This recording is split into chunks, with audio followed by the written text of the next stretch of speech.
আসসালামু আলাইকুম, আমি ডক্টর সাইমা হক লিসা। আজকে ভিডিওতে আমি মিষ্টি আলু সুইট পটেটো নিয়ে কিছু কথা বলবো। আমাদের দেশে আসলে নর্মাল আলুটা খুব বেশি জনপ্রিয়। নর্মাল আলুই আমরা ফ্রেঞ্চ ফ্রাই, তারপর রোস্টেড পটেটো, ম্যাশ পটেটো কিংবা ব্যাক পটেটো কিংবা কারিতেও আমরা নর্মাল আলু ইউজ করে থাকি। কিন্তু আপনি কি জানেন যে নর্মাল আলুর তুলনায় মিষ্টি আলুটা অনেক বেশি স্বাস্থ্যকর এবং পুষ্টিগুণসম্মত।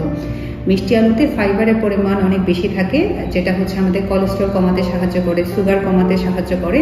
আর ফাইবার বেশি থাকার কারণে অল্প পরিমাণ খেলে কিন্তু পেটটা ভরা ভরা লাগে। তাতে যে লাভটা হয়, উপকারটা হয়, সেটা আমাদের ঘন ঘন খিদা লাগে না।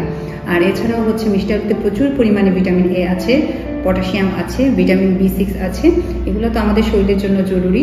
আর মিষ্টি আলুতে ভিটামিনের পাশাপাশিও আরেকটা ইম্পর্টেন্ট জিনিস সেটা গ্লাইসেমিক ইন্ডেক্স নর্মাল আলু থেকেও মিষ্টি আলুতে অনেক কম।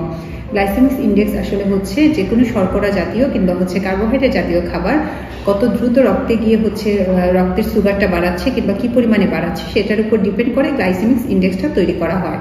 তো আমাদের মিষ্টি আলু গ্লাইসেমিক ইন্ডেক্স নর্মাল আলু থেকে অনেক কম। এখন মিষ্টি আলু কিন্তু আপনার ইভিনিং স্ন্যাক্স হিসেবে ডিপ ফ্রাই করে আসলে খেলে অনেক বেশি ক্যালোরি সমৃদ্ধ হয়ে যায়। তেলে ভাজা যে কোনো জিনিসই আমাদের জন্য খারাপ। আপনারা অল্প তেলে সিদ্ধ করে রোস্ট করেও খেতে পারেন, অল্প তেলে এছাড়া বেক করেও খেতে পারেন, এয়ার ফ্রায়ার থাকলে এয়ার ফ্রায়ারে দিয়েও খেতে পারেন। মিষ্টি আলুটা কিন্তু যারা ওজন কমাতে চাচ্ছেন কিংবা একটু হেলদি খাবারের লাইফস্টাইল মেনটেন করতে চাচ্ছেন, ইভিনিং স্ন্যাক্স হিসেবে কিংবা লাইট ডিনার হিসেবে আপনার মেনুতে রাখতে পারেন। ধন্যবাদ সবাইকে।